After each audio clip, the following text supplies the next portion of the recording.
Hello everyone, इस video में army GD के लिए प्रैक्टिस सेट 11 कवर करेंगे और आप लोग रिवीजन के तौर पर इसको देखते जाइएगा। सामान्य ज्ञान का फर्स्ट क्वेश्चन देखिएगा, इसका है विश्व स्वास्थ्य दिवस कब मनाया जाता है। तो इसका ऑप्शन नंबर ए सही होगा, 7 अप्रैल को विश्व स्वास्थ्य दिवस मनाया जाता है। तो नेक्स्ट क्वेश्चन देखिएगा, कोरबा तापधर्मी प्लांट किस राज्य में स्थित है। तो कोरबा तापधर्मी प्लांट स्थित है छत्तीसगढ़ में, इसका ऑप्शन नंबर ए सही है। अगला क्वेश्चन देखिएगा, कयाक एक प्रकार का है। अब ऑप्शन देखिएगा, जनजातीय औजार, नाव, जहाज, हथियार। तो इसका ऑप्शन नंबर बी सही होगा, एक प्रकार का ये नाव है कयाक। अगला क्वेश्चन देखिएगा, नासिक शहर किस नदी के किनारे स्थित है। तो नासिक शहर गोदावरी नदी के किनारे स्थित है, इसका ऑप्शन नंबर सी सही होगा। नेक्स्ट क्वेश्चन इसका देखेंगे, क्वेश्चन नंबर 5 देखिएगा, भारत का एकमात्र नौचालन प्रशिक्षण यान कौन सा है। तो देखिए ऑप्शन नंबर ए सही होगा, INS तरंगिणी, ये भारत का एकमात्र नौचालन प्रशिक्षण यान है। तो फर्स्ट ऑप्शन सही है। नेक्स्ट क्वेश्चन देखिएगा, विश्व की सबसे लंबी नदी अमेजन कहाँ से बहती है। तो इसका ऑप्शन नंबर ए सही होगा, दक्षिण अमेरिका से। तो नेक्स्ट क्वेश्चन देखिएगा, संविधान की कौन सी सूची राजकीय भाषाओं से संबंधित है। तो इसका ऑप्शन नंबर सी सही होगा, 8वीं अनुसूची में राजकीय भाषाओं को उल्लेख है। नेक्स्ट क्वेश्चन देखिएगा, इनमें से किसका संबंध बैडमिंटन से है। तो इसका ऑप्शन नंबर डी सही है, थॉमस कप का संबंध बैडमिंटन से है। अगला क्वेश्चन देखेंगे, भारतीय सेना के कितने कमान हैं। तो इसका ऑप्शन नंबर बी सही होगा, 7 कमान है भारतीय सेना के। नेक्स्ट क्वेश्चन देखिएगा, जिम कॉर्बेट राष्ट्रीय उद्यान कहाँ स्थित है। तो जिम कॉर्बेट राष्ट्रीय उद्यान उत्तराखंड में स्थित है, इसका ऑप्शन नंबर डी सही होगा। अगला क्वेश्चन देखेंगे, क्वेश्चन नंबर 11 देखिएगा, भारत का 29वां राज्य कौन सा है। तो भारत का 29वां राज्य है तेलंगाना, इसका ऑप्शन नंबर डी सही होगा। अगला क्वेश्चन देखिए, स्वतंत्र भारत की पहली महिला गवर्नर कौन थी। तो स्वतंत्र भारत की पहली महिला गवर्नर सरोजिनी नायडू थी। महिला गवर्नर का मतलब यहाँ पर राज्यपाल से है, तो सरोजिनी नायडू, इसका ऑप्शन नंबर सी सही है। नेक्स्ट क्वेश्चन देखिएगा, गाइड पुस्तक के लेखक कौन है। तो गाइड पुस्तक के लेखक हैं RK नारायण, इसका ऑप्शन नंबर बी सही होगा। अगला क्वेश्चन देखिएगा, सानिया मिर्जा किस खेल से संबंधित है। तो सानिया मिर्जा संबंधित है लाल टेनिस से, इसका ऑप्शन नंबर ए सही है, टेनिस से संबंधित है। अगला क्वेश्चन देखेंगे, पानीपत की पहली लड़ाई किसके बीच हुई थी। तो ऑप्शन नंबर सी सही होगा, बाबर और इब्राहिम लोदी के बीच हुई थी, तो सी ऑप्शन इसका सही है। अगला क्वेश्चन देखिएगा, सामान्य विज्ञान का स्टार्ट होता है, मलेरिया किसके कारण होता है। तो मलेरिया होता है प्रोटोजोआ के कारण। नेक्स्ट क्वेश्चन देखेंगे, एंटी स्टेराइल विटामिन का नाम बताएं। तो एंटी स्टेराइल विटामिन का नाम है विटामिन ई, इसका ऑप्शन नंबर ए सही होगा। अगला क्वेश्चन है, कार्य, बल और विस्थापन में क्या संबंध है। तो कार्य बराबर होता है बल गुणे विस्थापन, तो इसका ऑप्शन नंबर ए सही होगा। अगला क्वेश्चन देखिएगा, सिनकोना पौधे से कौन सा रासायनिक पदार्थ मिलता है। तो सिनकोना पौधे से कुनैन मिलता है, इसका ऑप्शन नंबर ए सही है। अगला क्वेश्चन इसका देखेंगे, 20 नंबर क्वेश्चन है इसका, सिस्मोग्राफ से क्या मापा जाता है। तो इसमें ऑप्शन नंबर सी सही होगा, भूकंप मापा जाता है सिस्मोग्राफ से। अगला क्वेश्चन है, कौन सी गैस सोडा वाटर बनाने में उपयोग की जाती है। तो 21 का बी नंबर ऑप्शन सही होगा, इसका carbon dioxide gas. Next question देखेंगे, इनमें से कौन सी अदिश राशि है। तो अदिश राशि है इसमें ऑप्शन नंबर ए सही होगा, गति। अगला क्वेश्चन देखेंगे, हीमोग्लोबिन का मुख्य अंश है। तो हीमोग्लोबिन का मुख्य अंश है लोहा, इसका ऑप्शन नंबर बी सही होगा। नेक्स्ट क्वेश्चन है, जीव की संरचनात्मक और क्रियात्मक इकाई है। तो इसका ऑप्शन नंबर बी सही होगा, कोशिका। नेक्स्ट क्वेश्चन देखेंगे, दूध का दही में जमना किस बैक्टीरिया के कारण होता है। तो इसका ऑप्शन नंबर सी सही है, लैक्टोबैसिलस। अगला क्वेश्चन देखेंगे, अम्लीय वर्षा किन गैसों के कारण होती है। तो यहाँ पर नाइट्रोजन डाइऑक्साइड और सल्फर डाइऑक्साइड, तो इसका ऑप्शन नंबर ए सही होगा, NO2 और SO2 के कारण। अगला क्वेश्चन इसका देखेंगे, क्वेश्चन नंबर 27 है, विद्युत धारा का मापक है। तो इसका ऑप्शन नंबर बी सही होगा, एमीटर। अगला क्वेश्चन देखिएगा, प्राथमिक रंग इसमें है। तो ऑप्शन देखिए ए नंबर है, लाल, नीला और हरा, ये प्राथमिक रंग है, तो इसका ऑप्शन नंबर ए सही होगा। अगला क्वेश्चन, निम्न में से किसे कोशिका का शक्ति ग्रह के नाम से जाना जाता है। तो कोशिका का पावर हाउस या कोशिका का शक्ति ग्रह माइटोकॉन्ड्रिया को जाना जाता है, तो इसका ऑप्शन नंबर बी सही होगा। अगला क्वेश्चन इसका देखेंगे, क्वेश्चन नंबर 30 है, निम्न में से कौन मानव शरीर की गतिविधियों को नियंत्रित करता है? तो इसमें ऑप्शन नंबर ए सही होगा, हार्मोन्स। और इसका नेक्स्ट देखिएगा पार्ट गणित का स्टार्ट होता है और इसमें सभी क्वेश्चंस देखिए इजी तरीके से सॉल्व किए जाएंगे। और अलग से स्पेशल बैच आप ज्वाइन करना चाहें तो ये 7987901796 ये दिए गए व्हाट्सअप लिंक पर संपर्क कर सकते हैं। ये व्हाट्सअप लिंक है 7987901796। तो आपको एक स्पेशल बैच अलग से मिल जाएगा आर्मी जीडी के लिए, और वहाँ पर आपको मैथ्स और reasoning special topic wise selected question करवाया जाएगा न्यू पैटर्न के अकॉर्डिंग, और साथ में आपको PDF फाइल भी उपलब्ध करवाया जाएगा जीके जीएस का। तो टोटल क्वेश्चन वहीं से आएंगे एग्जाम में। तो इसका देखिएगा, इसका 31 नंबर क्वेश्चन, एक कार 108 किलोमीटर प्रति घंटे की रफ्तार से चल रही है तो 15 सेकंड में कितनी दूरी तय करेगी? तो यहाँ पर दूरी पूछ रहा है, तो दूरी बराबर पहले फार्मूला लिख लेंगे। दूरी बराबर होता है चाल गुणे समय। अब यहाँ पर चाल दिया है, देखिए किलोमीटर प्रति घंटा में दिया है, तो 108 किलोमीटर प्रति घंटा है, तो यहाँ चाल की जगह लिख लेंगे 108। अब ये मीटर प्रति सेकंड में कन्वर्ट करना है तो 5/18 का गुणा कर देंगे यहीं पर, क्योंकि ये छोटी इकाई में बदलना है, और छोटी इकाई में बदलना है तो ऊपर वाला मान छोटा रहेगा, तो 5/18 गुणा होगा गुणे समय ऑलरेडी सेकंड में दिया है, तो यहाँ पर हो जाएगा ये 15। अब इसको कैंसिल आउट करेंगे 6 से, तो देखिएगा ये कि फिर 18 से डायरेक्ट 18 कम 18, 18 छक्का 108। अब यहाँ पर 6 गुणे 5 करेंगे तो 30 होगा, और यहाँ पर 30 गुणे और 15 कर देंगे तो 15 3 45 और 1 शून्य, तो 450 मीटर दूरी तय करेगी कार। तो इसका ऑप्शन नंबर सी सही होगा। अगला क्वेश्चन देखेंगे, किसी धनराशि पर 8% वार्षिक ब्याज से मिलने वाला साधारण ब्याज उस धनराशि का 6 वर्षों में आधा हो जाता है, तो धनराशि ज्ञात कीजिए। तो यहाँ पर आंकड़े अपर्याप्त हैं, इसका ऑप्शन नंबर डी सही होगा। इसमें धनराशि ज्ञात नहीं की जा सकती है क्योंकि पर्याप्त आंकड़े नहीं है। नेक्स्ट क्वेश्चन इसका देखेंगे, 33 नंबर क्वेश्चन है, यदि किसी एक वृत्त की त्रिज्या में 75% की वृद्धि की जाए तो उसकी परिधि में कितने प्रतिशत की वृद्धि होगी? तो यहाँ पर ध्यान रखेंगे कि त्रिज्या, व्यास और परिधि में का अनुपात समान होता है, तो यदि त्रिज्या में 75% की वृद्धि करेगा तो परिधि में भी 75% की ही वृद्धि होगी, मतलब समान होगी वृद्धि। तो इसका ऑप्शन नंबर सी सही होगा। इसको सॉल्व करने की जरूरत नहीं है। अगला क्वेश्चन देखिएगा, यदि साइन थीटा बटे कॉस थीटा बराबर 1 हो तो थीटा का मान क्या होगा? तो यहाँ पर पहले वैल्यू लिख लेंगे sine theta upon cos theta. अब यहाँ पर वैल्यू इसकी दिया है 1 के बराबर।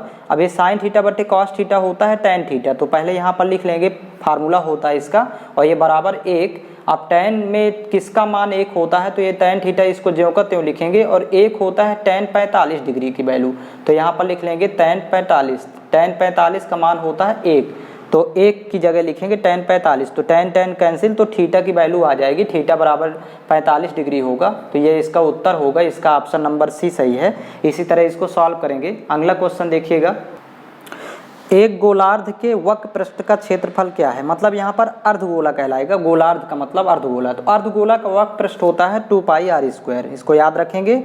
और अर्धगोले का संपूर्ण पृष्ठ होता है 3πr², और यहाँ पर गोले का संपूर्ण पृष्ठ होता है 4πr²। उसे गोले में वक्र पृष्ठ और संपूर्ण पृष्ठ दोनों का फार्मूला ये होगा, और वृत्त का क्षेत्रफल πr²। तो यहाँ पर इसका ऑप्शन नंबर बी सही होगा। गोलार्ध का वक्र पृष्ठ पूछ रहा है तो 2πr²। अब देखिएगा नेक्स्ट है 12 और 30 के तृतीय अनुपात का मान और 9 और 25 के मध्य अनुपात के मान का अनुपात ज्ञात करें। तो पहले 12-30 का तृतीय अनुपाती, तो देखिएगा 12-30 का तृतीय अनुपाती यक्स मान लेंगे, और दोनों वैल्यू यहाँ पर निकालेंगे। तो देखिएगा इसको अब लिखा जाएगा 3 राशियाँ हैं, तो प्रथम राशि बटे द्वितीय राशि, प्रथम बटे द्वितीय बराबर द्वितीय बटे तृतीय राशि हो जाती है। इस तरह लिख लेते हैं। अब यहाँ कैंसिल आउट करेंगे, 6 दूनी 12, 6 पंचे 30। अब यहाँ पर आपस में तिर्यक गुणा करेंगे, तो यहाँ अभी इसको कैंसिल आउट कर लेंगे, 2 1 कम 2, 15 दूनी 30, 2 से 30 कैंसिल आउट हो जाएगा। तो यहाँ पर देखिए 15 × 75 यक्स से कम यक्स, तो ये वैल्यू आ जाएगी 75। मतलब कहने का अर्थ कि तृतीय अनुपात हो गया 75, 12 और 30 का ये वैल्यू आ गई। अब कह रहा है 9 और 25 का मध्य अनुपात या माध्य अनुपात, तो 9-25 का मध्य अनुपाती हो जाएगा। यहाँ पर देखिएगा 9-25 का ज्ञात करना है, तो इसको यक्स मानेंगे, तो मतलब 9 और बीच में यक्स रख लेंगे, और यहाँ 25, तो 9 और 25 ये 2 थे, तो इसका मध्य अनुपाती यक्स हो जाएगा। फिर से पुनः लिखेंगे प्रथम बटे द्वितीय, ऐसे लिखने का तरीका होगा, बराबर द्वितीय बटे ये तृतीय राशि हो गई। अब यहाँ तिर्यक गुणा करेंगे तो यक्स का गुणा हो जाएगा, तो यक्स स्क्वायर हो जाएगा बराबर, ये इसमें हो जाएगा 9 × 25 ये आपस में तिर्यक गुणा करेंगे तो 9 गुणे 25, अब स्क्वायर उधर जाएगा तो पक्षांतर करने पर स्क्वायर रूट लग जाएगा, तो 9 गुणे जब 25 करेंगे तो वर्गमूल दोनों का निकाल लेंगे, 9 का वर्गमूल 3 और 25 का वर्गमूल 5, तो 3 गुणे 5 करने पर 15 आएगा। तो इनका मध्य अनुपाती 15 आ गया और तृतीय अनुपाती यहाँ 75 आया। अब इन दोनों का अनुपात निकाल लेना है, मध्य अनुपाती और तृतीय अनुपाती का, तो ये 75 अनुपाते हो जाएगा, यहाँ पर वैल्यू आई है 15, तो 15 एकम 15, 15 पना 75, कैंसिल आउट करने पर तो 5:1 होगा, इसका अनुपात बनेगा 5:1, तो इसका ऑप्शन नंबर बी सही है। अगला क्वेश्चन देखेंगे, नेक्स्ट क्वेश्चन 37 नंबर देखिएगा, यदि 36 आदमी एक काम को 25 घंटे में करते हैं तो 15 आदमी उसी काम को कितने घंटे में करेंगे। तो यहाँ पर देखिएगा 36 आदमी है और 25 घंटे में एक काम को करते हैं, तो 36 गुणे 25 गुणा कर लेंगे, और यहाँ 15 आदमी दिया है संख्या और कितने घंटे में पूछ रहा तो यक्स मान लेंगे घंटों की संख्या। अब कैंसिल आउट करना है तो 5 3 15, 5 5 25, फिर 3 से 3 1 कम 3, 12 3 36, तो 12 गुणे 5 करेंगे तो 60 हो जाएगा, तो यक्स की वैल्यू आ जाएगी 60, तो यह घंटों की संख्या 60 होगी, तो इसका ऑप्शन नंबर ए सही है। अगला क्वेश्चन इसका देखेंगे, 38 नंबर क्वेश्चन है, प्रथम 7 प्राकृतिक संख्याओं के वर्गों का औसत ज्ञात करें। तो पहले तो प्रथम 7 प्राकृतिक संख्याओं के वर्गों का योग निकालेंगे, फिर 7 से भाग करेंगे, औसत निकालेंगे। तो पहले प्रथम 7 प्राकृतिक संख्याओं के वर्गों का औसत योग निकालना है पहले, तो योग का फार्मूला होता है प्राकृतिक संख्याओं के वर्गों के योग का n into n plus 1 into 2n plus 1 अपान 6, जहाँ की n की वैल्यू यहाँ पर देखिएगा 7 लिखेंगे क्योंकि 7 दिया है, तो रख देंगे यहाँ पर 7, तो 7 गुणे और 7 1 8 हो जाएगा, फिर गुणे 7 दूनी 14, n की वैल्यू 7 रखेंगे, 2 7 14 1 15, यहाँ पर वैल्यू 15 और बटे हो जाएगा ये 6। अब यहाँ पर कैंसिल आउट करेंगे 3 से, तो 3 दूनी 6, 3 5 15, और फिर 2 से तो 2 1 कम 2, 2 चौको 8, तो 4 गुणे 5 करेंगे, 4 पंचे 20 और 20 गुणे 7 करेंगे तो 20 सत्ते 140। तो प्रथम 7 प्राकृतिक संख्याओं के वर्गों का योग तो 140 आ गया, लेकिन यहाँ औसत पूछ रहा है, तो औसत निकालना है, तो औसत के लिए योग बटे टोटल संख्या, योग 140 है, संख्या है 7, कैंसिल आउट करेंगे, 7 1 कम 7, 7 दूनी 14, तो औसत आ जाएगा 20, तो ये इसका उत्तर होगा, तो इसका ऑप्शन नंबर बी सही है। अगला क्वेश्चन इसका देखेंगे, यहाँ पर देखिएगा 343 गुणे 343 गुणे 343, ये 3 बार गुणा है, तो मतलब इसको लिख सकते हैं 343 का क्यूब, क्योंकि 3 बार गुणा किया है, माइनस 113 को भी 3 बार गुणा किया है, तो 113 की घात में 3 लगाएंगे और फिर बटे इसके हो जाएगा। यहाँ पर देखिएगा 2 बार गुणा किया है, तो यहाँ पर 343 का स्क्वायर लिखेंगे और फिर प्लस 343 गुणे 313, ये अलग अलग है तो गुणा करके लिखेंगे, 343 गुणे 313, सॉरी 113 यहाँ पर है, और फिर इसके बाद फिर प्लस करके 113 का गुणा 2 बार किया है तो स्क्वायर लगाएंगे। ये एक सरसमिका होती है, और ये जब भी अंश में घनों का अंतर हो, मतलब अंश में ध्यान देना है कि यहाँ पर क्यूब लगा हो और बीच में माइनस हो, तो बस इन दोनों को घटा लेते हैं आपस में ए और बी के मान को, मतलब 343 माइनस 113, ये इसका उत्तर हो जाएगा। इस सरसमिका का मान इतना होगा, तो यहाँ घटाएंगे, 3 में 3 घटाएंगे 0, फिर यहाँ पर 4 में 1 घटाएंगे तो 3 होगा, और 3 में 1 घटाएंगे 2, 230 इसका उत्तर आएगा, तो इसका ऑप्शन नंबर सी सही है। और ये सरसमिका के द्वारा हुआ, जब भी अंश में घनों का अंतर हो तो केवल ए और बी के मान को घटा लेते हैं यहाँ पर, और यदि यहाँ पर योग होता तो इन दोनों को जोड़ देते तो आंसर हो जाता। नेक्स्ट क्वेश्चन देखेंगे, 40 नंबर क्वेश्चन है, वह सबसे छोटी संख्या बताइए जिसे 68,621 में जोड़कर पूर्ण वर्ग बनाया जा सकता है। तो यहाँ पर ध्यान देंगे, 68,621 इसमें जोड़ करके पूर्ण वर्ग बनाने की बात कर रहा है, तो पहले इसका भाग भी से वर्गमूल निकालेंगे। अब वर्गमूल निकालने के लिए देखिएगा, पहले इकाई की तरफ से 2 2 के समूह बना लेते हैं, तो ये 2 का जोड़ा बन गया, फिर यहाँ भी 2 का जोड़ा बन गया और यहाँ पर 2 का जोड़ा बन गया। अब ये पहला जोड़ा देखिए 68 है, तो ऐसी संख्या का वर्ग पता करें कि 68 से ज़्यादा ना हो, तो 8 का वर्ग लेंगे, तो 8 × 64, मतलब 2 जगह 8 लिखेंगे, यहाँ भी 8 लिखेंगे और वर्ग आएगा 64। तो 68 में जब 64 घटाएंगे तो यहाँ पर 4 बचेगा, और ये 0 6 उतार लेंगे जोड़ा, और ये 8 8 यहाँ पर जुड़ेगा, क्योंकि यहाँ घटाते हैं यहाँ जोड़ते हैं, तो 8 8 ये हो गया 16, और ये जगह अभी छुट्टी रहेगी। अब 16 का पहाड़ा पढ़ें कि 40 से ज़्यादा ना हो, तो 2 बार जा रहा है, 16 दूनी 32, तो यहाँ पर 2 बार लिखेंगे, तो 2 यहाँ भी लिखेंगे और 2 इसके नीचे लिखेंगे। अब 162 गुणे 2 करेंगे तो 2 दूनी 4 और 2 छक्का 12 1 13, हासिल 1, 2 1 कम 2, 2 1 3, 334 आएगा। फिर इसको अब यहाँ घटाएंगे, यहाँ पर जोड़ लेंगे तो 6 में 4 घटाएंगे तो 2 होगा, और यहाँ पर 10 में 3 घटाएंगे 7, और यहाँ पर देखिएगा 4 में ये 3 में 3 घटाएंगे 16, तो ये 72 हो गया। अब ये यहाँ पर 2 और 1 यहाँ पर ये उतर आएगा जोड़ा, तो 7221 हो जाएगा। फिर इसके बाद देखिएगा यहाँ पर 2 2 जुड़ेगा तो ये 4, और यहाँ पर ये 6 और ये 1 हो गया। अब 16 का पहाड़ पढ़े कि 72 से अधिक ना हो, तो 16 चौको 64 4 बार जा रहा है, लेकिन हमें ज़्यादा बार लेना है अंतिम स्टेप में, एक बढ़ा करके। यदि 4 बार जा रहा है तो 5 बार लेंगे, तो यहाँ पर 5 बार यदि रखते हैं तो देखिएगा वैल्यू कितनी आएगी। सॉरी, यहाँ पर मिस्टेक हो गया था, 2 दूनी 4 और 2 छक्का 12, यहाँ पर 2 होगा और 2 एक कम 324 होगा, तो यहाँ घटाने पर 8 होगा, 8221 हुआ। अब यहाँ पर 16 पंचे 80, 5 बार में अधिक आ जाएगा, 5 ही रख लेते हैं वैल्यू, यहाँ भी 5, देखते हैं 5 बार में कितना आएगा। तो 5 पचम 25 हासिल 2, 5 चौक 20, 2 22 हासिल 2, फिर 5 छः 30, 2 32 हासिल 3, 5 कम 5, 5 3 8, तो ये बड़ा मान प्राप्त हुआ इससे। तो हमें यहाँ पर अंतिम स्टेप में एक बार बढ़ा के ही लेना है, यदि 4 बार जा रहा है तो 5 बार, ये यहाँ पर ध्यान देंगे क्योंकि जोड़ने की बात कर रहा है, जब भी जोड़ने की चर्चा करेगा, क्योंकि जोड़कर पूर्ण वर्ग बनाना है इसलिए, तो अंतिम स्टेप में एक बढ़ा करके करेंगे। अब यहाँ पर ये बड़ा मान प्राप्त हुआ, ये छोटा मान है तो आपस में घटा लेंगे इन दोनों को, तो 5 में 1 घटाएंगे 4, तो अभी संख्या हो जाएगी जोड़े जाने वाली 4। इसी तरह इसको प्राप्त करना होगा। यदि यहाँ पर घटाने की बात करता तो सीधे सीधे इसको सॉल्व करते, मतलब इस अंतिम स्टेप में भी जैसे स्टार्टिंग से सॉल्व कर रहे थे, तो अंतिम स्टेप में भी ज़्यादा बार नहीं भाग देना है, मतलब जितने बार जा रहा है उतने बार, और जो शेष यहाँ बचता तो वो घटाई जाती। लेकिन यहाँ जोड़ने की कंडीशन में याद रखेंगे कि अंतिम स्टेप में एक बढ़ा करके अपने से एक बार अधिक बार भाग करना है।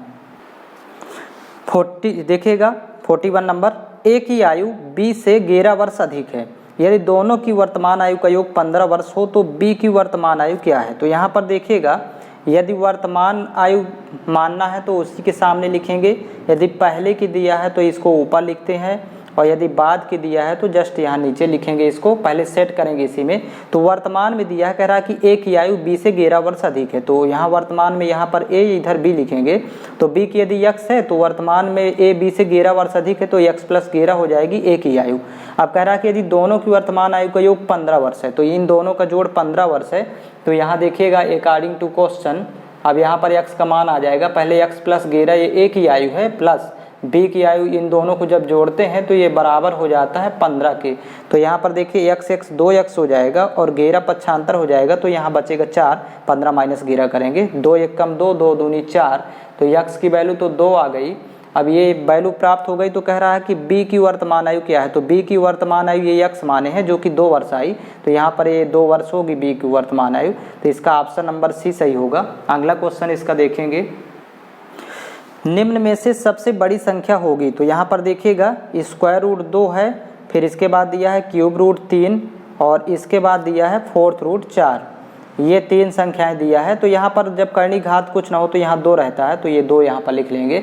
अब यहाँ पर बड़ी संख्या बताना है तो पहले तो करनी घात ये समान करेंगे, तो यहाँ पर 2 है, यहाँ 3 है, ये 4 है, तो 2 3 4 का एलसीएम लेंगे इसमें, तो 2 3 4 का एलसीएम आ जाएगा 12, यहाँ पर एलसीएम लघुत्तम समापवर्तक 12 होगा। तो सभी की करनी घात 12 की इक्वल करना है, तो जैसे फर्स्ट नंबर है देखिएगा, यहाँ पर करनी घात 2 लिखा हुआ है, तो 2 को देखिएगा 2 से भाग करेंगे जब 12 में तो 6 बार जाएगा, तो यहाँ पर ये तो 12 यहाँ लिख देंगे करनी घात, अभी 2 था अब यहाँ 12 हो गया, लेकिन 6 बार भाग जा रहा है इसमें, तो घात इसमें 6 लगाएंगे, जितने बार भाग जाएगा उतनी अंदर घात भी लगा देंगे, तो यहाँ पर ये 12 रहेगा, और लेकिन यहाँ पर 2 की घात 6 का मतलब 256 हो जाएगा, क्योंकि 2 दूनी 4 दूनी 8, फिर 2 दूनी 4 दूनी 8, तो 8 8 64 होगा, 2 की घात 6 का 64।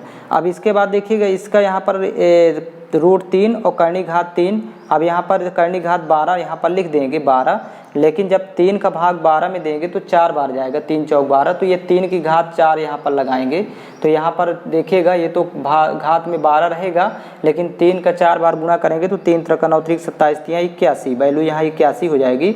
सबकी करनी घात देखिए 12 की इक्वल करना है, जैसे यहाँ पर ये दिया था तो 4 करनी घात में है, तो इसको यहाँ पर लिख देंगे, 4 की जगह यहाँ 12 लिखेंगे, लेकिन जब 4 का भाग देंगे इसमें 12 में तो 3 बार जाएगा, तो इसलिए इसलिए इस 4 की घात 3 लगाएंगे तो यहाँ पर तो ये 12 रहेगा और इधर हो जाएगा 4 चौक 16 चौको 64, 4 का घन 64।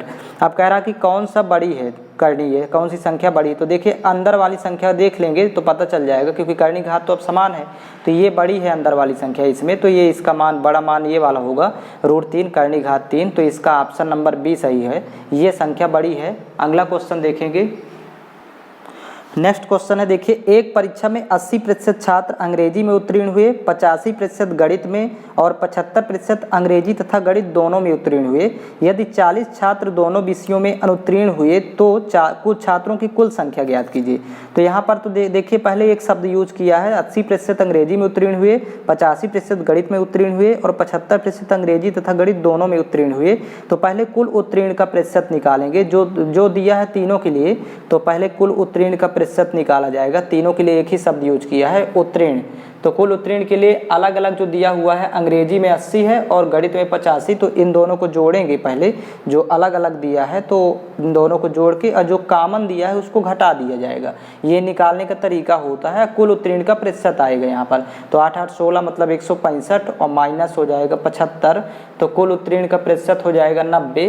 तो 90% कुल उत्तीर्ण हुए। तो अब कुल अनुत्तीर्ण का प्रतिशत यहाँ से निकालेंगे, तो कुल अनुत्तीर्ण का प्रतिशत देखिए यहाँ निकलेगा। तो 100 में जब 90 घटा देंगे, क्योंकि टोटल तो 100 होते हैं, 100 में 90 माइनस करेंगे तो कुल अनुत्तीर्ण होंगे 10%। अब यहाँ पर अकॉर्डिंग टू क्वेश्चन देखिएगा, प्रश्न के अनुसार कह रहा है कि यदि 40 छात्र दोनों विषयों में अनुत्तीर्ण हुए हों, तो यहाँ पर 10% है कुल अनुत्तीर्ण का प्रतिशत, तो ये 10% बराबर वैल्यू दे दिया है 40 के। हमें निकालना है 100%, क्योंकि टोटल छात्रों की संख्या 100% होती है। तो यदि 100% पूरे अनुत्तीर्ण हो जाए तो वो कुल छात्रों की संख्या कहलाएगी।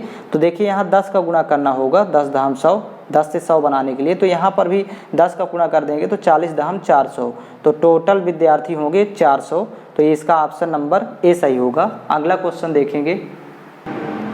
देखिएगा 6.46 आवर्त का अंशीय रूप क्या होगा। यहाँ पर देखिएगा इसको लिखा जाएगा 6.46 आवर्त लगा है, तो इसको लिख सकते हैं 6 सही और 46 बटे जितने में आवर्त लगा है तो उतने 9 लिखना है, तो 2 अंकों में आवर्त लगा है तो 2 9 हो जाएगा।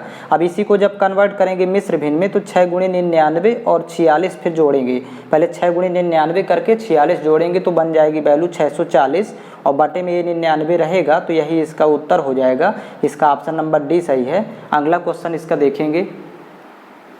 नेक्स्ट क्वेश्चन है 2/3, 8/9, 64/81 और 10/27 का महत्तम समापवर्तक। तो यहाँ देखिए 2/3, 8/9 ये कामा लगा के लिखते जाएंगे, 64/81 और अगला है 10/27। इसका महत्तम निकालना है। तो देखिएगा जब भी इनका HCF निकालना हो भिन्नों का, तो ऊपर वाली संख्याओं का HCF निकालते हैं, नीचे वाली संख्याओं का LCM। तो मतलब यहाँ पर हो जाएगा 2, 8, 64 ये ऊपर वाली संख्याएं हैं और 10 इसका HCF निकालेंगे और नीचे वाली संख्याओं का LCM निकालना है, मतलब 3, 9, 81, 27। तो यहाँ लिख लेंगे 3, 9, 81, 27 इसका LCM निकालेंगे।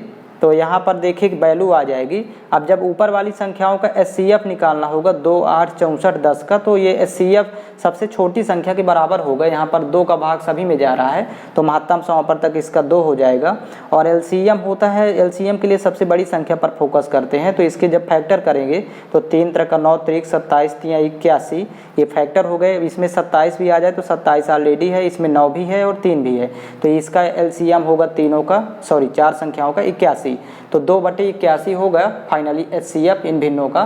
तो इसका ऑप्शन नंबर बी सही है। अगला क्वेश्चन देखेंगे। अब यहाँ से रीजनिंग के क्वेश्चन स्टार्ट होते हैं। तो देखिएगा 640, 496, 596 फिर खाली स्थान, फिर इसके बाद 568। तो यहाँ पर 640 से ये हो गया 496, तो देख लेंगे कितना माइनस किया है, क्योंकि कम हुआ है। तो यहाँ पर 10 में 6 घटाएंगे तो 4 और यहाँ पर 13 में 9 घटाएंगे तो 4 और 5 में 4 घटाएंगे 144 माइनस किया है, जो कि 12 का वर्ग होता है। फिर देखिए 496 से हो गया 596 ये हो गया। तो यहाँ पर जोड़ा है कितना, तो देखिएगा इधर जोड़ दिया है, देखिए प्लस किया है, तो प्लस कर दिया है 100, क्योंकि 496 से 596 हुआ, तो मतलब 10 का वर्ग प्लस किया है।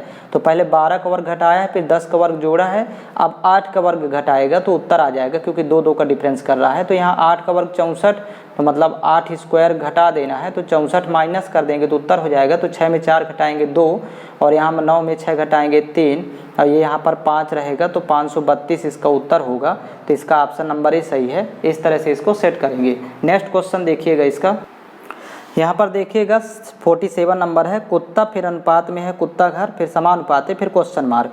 तो यहाँ पर ये पता है कि कुत्ता घर में कुत्ते रहते हैं, तो इसी तरह आप इसी से मैच होता हुआ ऑप्शन चूज करेंगे।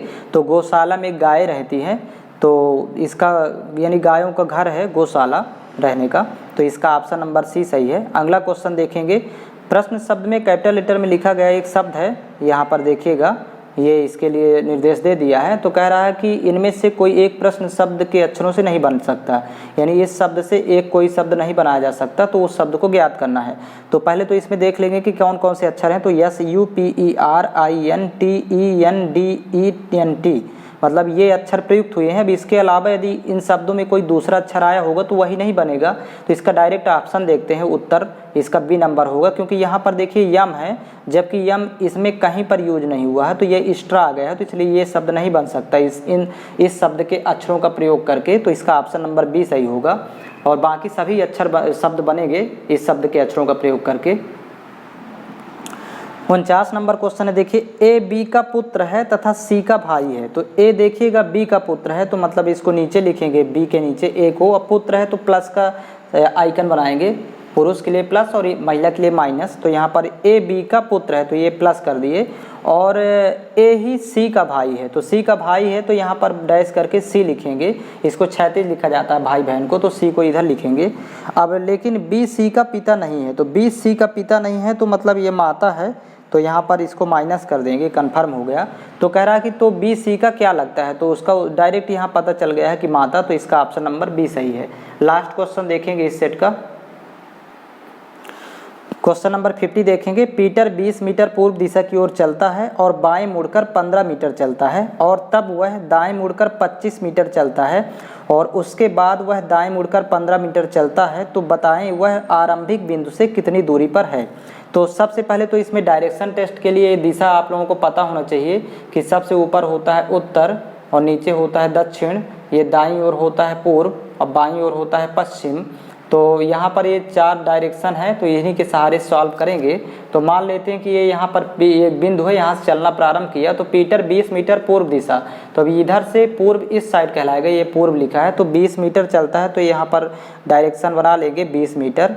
अब इसके बाद वो कह रहा है कि तब वह दाएं मुड़कर 25 मीटर चलता है, तो अब ये पूर्व की ओर जा रहा है तो दाएं नीचे की ओर कहलाता है, बाएं ऊपर, तो दाएं मुड़ता है 25 मीटर चलता है, तो ये थोड़ा बड़ी लाइन होगी 20 से, तो ये 25 मीटर।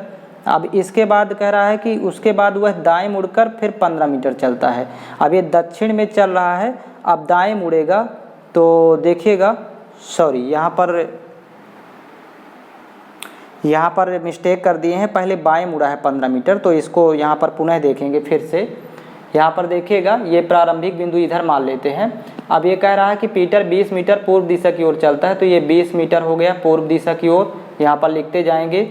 फिर इसके बाद कहता है कि वह बाएं मुड़कर 15 मीटर चलता है, तो बाएं मुड़ता है तो मतलब ऊपर की ओर, और ये 15 मीटर चलता है, तो यहाँ पर लिख देंगे 15 मीटर, ये चला। अब इसके बाद कह रहा है कि तब वह दाएं मुड़कर 25 मीटर चलता है, तो दाएं मुड़कर 25 मीटर का मतलब ये इस तरह इधर दाएं मुड़ेगा, क्योंकि ये उत्तर की ओर जा रहा है, तो दाएं इधर कहलाएगा, तो ये 25 मीटर हो गया।